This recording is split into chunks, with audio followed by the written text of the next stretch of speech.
Hi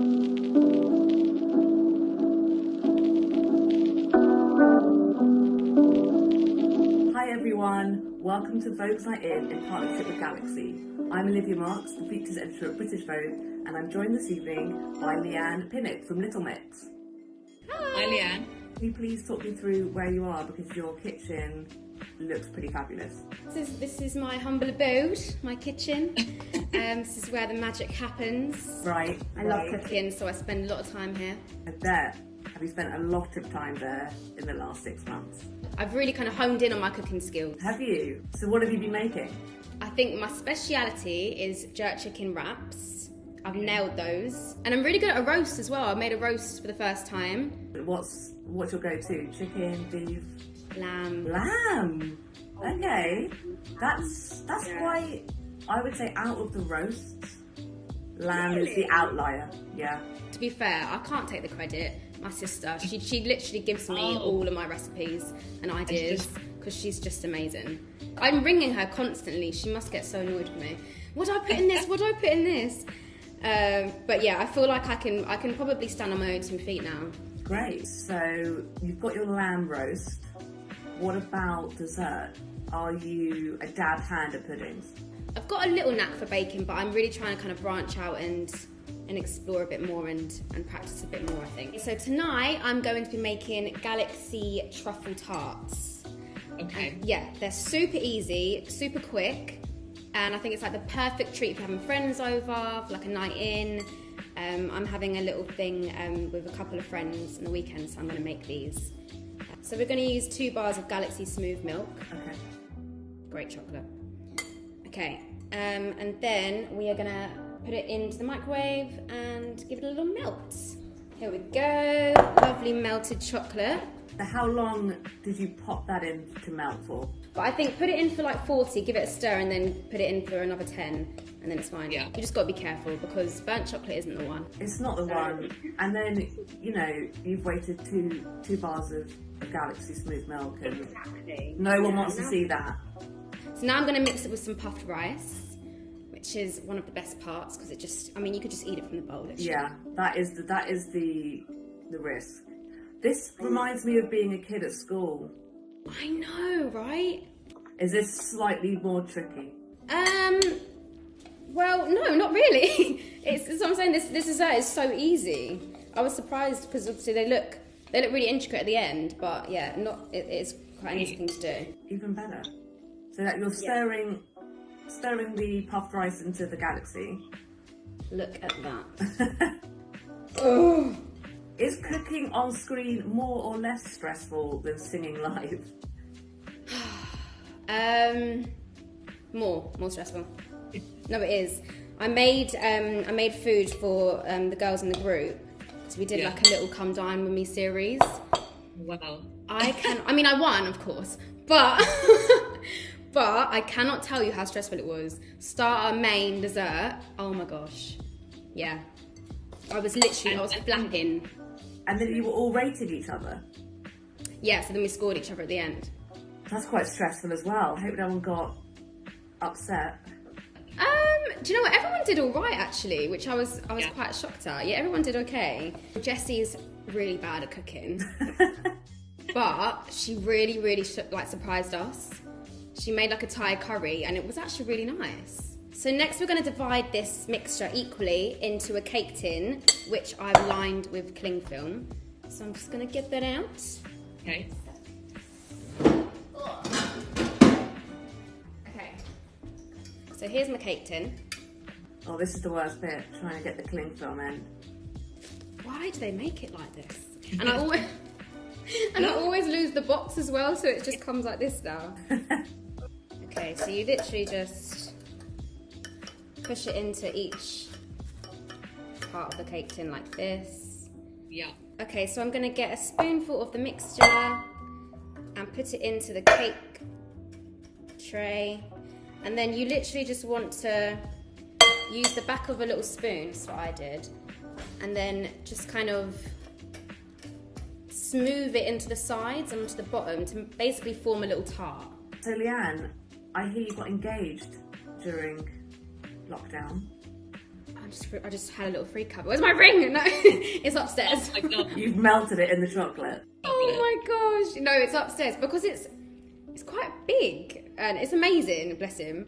But I get scared because when I'm cooking and stuff, I don't want to ruin it. So yeah, it's safe in my room. How did it come about? Were you expecting it? So it was our 4-year anniversary, and we obviously couldn't do anything, so I was just in the house, and then these people just came into the garden and started building this, like, it was like a walkway of fairy lights, and there was candles, and it was an outdoor cinema. How lovely. And did you watch the film? Yeah, so we did. We was watching the film, and then it cut out, and then it was just like pictures of us. Wow. Yeah, and like our song was playing. Ooh. And it cut out, and it just said, "Will you marry me?" And he was on one knee. Ugh. That's very sweet. I know. He did so well, bless him, because I think he's not really like the most romantic person. So something like that was just like, wow, like, yeah, he really smashed it. I've had my wedding planned since I was a child. Okay, so you're one of those, got it. It's all planned, ready to go. But yeah, so I kind of wanted to give myself time to get it all together, but I want to do it in Jamaica. Yeah. And I think it's probably going to be 2022, so we've got a bit of time. Maybe. Yeah. That's very sensible. You Yeah. know. But I'm not going to lie to you, colours, everything, it's all planned. It's all done. Yeah. Have you got like the scrapbook and everything? Yeah. Have you? Yeah. I wanted to do it all like just properly, and yeah. I even got a book about getting married, and I read that in like the first day. Right. Bridezilla me, honestly. Now we have to set these in the fridge. Okay. So I've actually made some already. Here's some I made earlier. I've always wanted to say that. I know, I always wanted to go on Blue Peter, but I know. it never happened for me, so it's a lifetime disappointment. Oh, actually, we have been on Blue Peter, us girls. And because I always wanted to get the badge, but I've lost it. Aside from getting engaged, you've also been making a documentary. Can you tell me a little bit about it? Yes, so I am doing a documentary about racism and colorism in the UK. So I've been filming for about 4 months, and I'm nearly done with it. And I think it's going to be out around January time, early next year. I just think racism and race, like, for the first time in my lifetime, the whole world is talking about it. And I never actually thought that was ever going to happen. I remember my mum saying to me, when I told her I was going to do the documentary, she's like, yeah, Leigh-Anne, that's amazing. This was before the movement. She was like, yeah, that's amazing, but no one cares about race. Like, no one cares about racism. And that was kind of like the horrible reality of it. So yeah, it does feel amazing now that finally people are starting to listen and understand. And I just think this is a really important documentary, and something that just the conversation needs to keep going, basically. How did the project come to be? I've been in talks about doing it for quite a while. It's something that I've always been passionate about it and about black rights. And it was like the last couple of years where, like, my experiences, I kind of started to understand why I was feeling the way I was within the group. And I just wanted to talk about it, and I wanted to tell the world about it. And it's just it's an issue that is just so, like, racism is so rife, and yeah, it needs to be spoken about. And I feel like for so long the conversation was awkward, and I think that's probably why I found it so hard to talk about it within the group. But now I just feel like these conversations need to be second nature. They need to be happening all the time. Like, I need to be able to talk to my white friends about it, and not just feel like I can only talk to my family and some of my black friends. Like, this is a conversation that now the whole world needs to have. So yeah, I feel very fulfilled knowing that I'm doing it, and knowing that hopefully I can keep spreading awareness on it. I can't wait to see it. It's gonna, everyone's gonna want to watch it. Thank you. Yeah, it's probably like the heaviest and hardest thing I've ever done. And like, my mum and my dad were filming with me, and they were like, Leigh-Anne, God, is it over now? Like, we just need to just rest and relax and just not think about it. But it's, yeah, it is really hard, and I need to give myself like breaks as well and kind of step away from it. I literally come home and I just play The Sims and I just have to numb my brain. How did it feel putting yourself out there in such a way when you're used to kind of singing on stage or in the studio? It was really strange, and I put a video out just kind of speaking about my experiences with my race, and I was really scared because the reason I didn't want to speak out was because I was scared of losing fans. I was scared that people just wouldn't understand, and also like I never really knew how to explain it. Like why would I feel such a way because of the colour of my skin? Like I just could never process it. So yeah, I just think I'm really happy that I did it, and I put it out there, and people finally know what I was dealing with. Yeah, and I hope it's helped some people, and I just think it's just something that needs to keep going on now, and it needs to be keep spoken about. Yeah. And one day I won't get emotional when I speak about it. One day. You have to be able to get some distance in that. I can't imagine how emotional it must have been to kind of to film that and go through it. When I need to switch off, I'm just like TV. Oh, so I'm watching, oh my gosh, what's it called? Oh my god, what was I watching last night? What's it called? Oh, The Fall. Have you seen The Fall? I have seen it, yeah. I saw it first time round. And you don't like it? I do like, I mean, is it one to like? It's so nasty, isn't it? Oh no, it's horrible, yeah, like, it is horrible.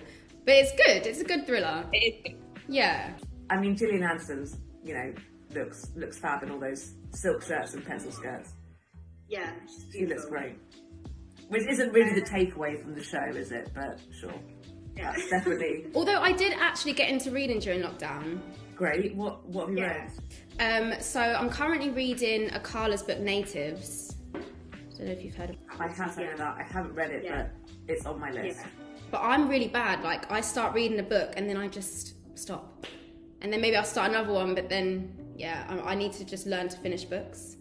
Yeah, I kind of get a bit, like, I've got so many on my pile that I just want to get onto the next one. And so I start reading two at a time, which isn't really... I definitely feel like I need to read more, though. I used to a lot when I was younger. And then, I don't know. I think when I don't read, my brain just doesn't... It feels a bit like mush. I do think that you can, like, fall out of the habit, but then once you get back into it, you're fully in. Yeah. So you just kind of got to get through the barrier and then find one that really holds your attention. Where are we in the tart process? So for the filling, we are going to use Galaxy truffles, and we're going to use the caramel flavour, which, yeah, is going to be delicious. That sounds good, because I've got the Galaxy Smooth. Amazing. And the orange flavour. No. I'm gonna go for an orange flavour. Okay, so you can't be jealous anymore. I can't be jealous anymore. Well, I still can be a bit, but... Okay, so I've chopped up my truffles, and this is what they look like, roughly chopped. And now I'm going to heat some cream. Okay, so I'm going to put my truffles in a bowl. Ready to pour the cream over. And then I'm going to pour onto the truffles. You can see this. So then, just be like that, and then I'm going to give it a mix. Okay. Right, so I've done that. That's the filling. Oh my gosh, I can't wait to lick the bowl. That's it. Now I'm going to put the filling into the tarts. So... Oh my gosh. These are going to be so good. And then... we're basically going to put these back in the fridge to set. And that's what they will look like. Great. See? So how long are they going to go in the fridge for?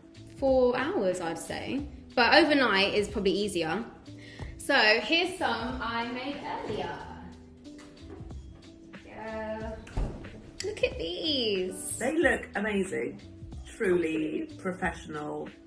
very tasty. You know what? You should wrap them up in some cellophane, a little ribbon, maybe chuck a couple of truffles in, perfect gift. Or, to be honest, I would totally love to receive a box of these myself. They're so good, aren't they? And who would have thought that you can make a whole dessert out of them as well? Very good point. I might eat them now. Yeah. You gonna take a bite? I feel it. I've been waiting to do this. Oh wait.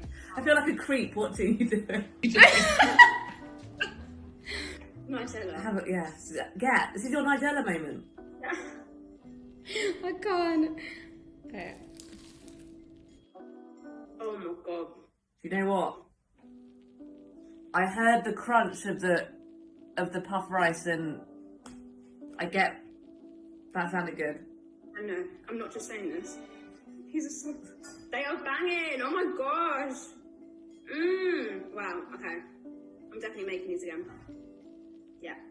And easy enough for Jessie. Easy enough for Jessie. Even Jessie can make these bad boys.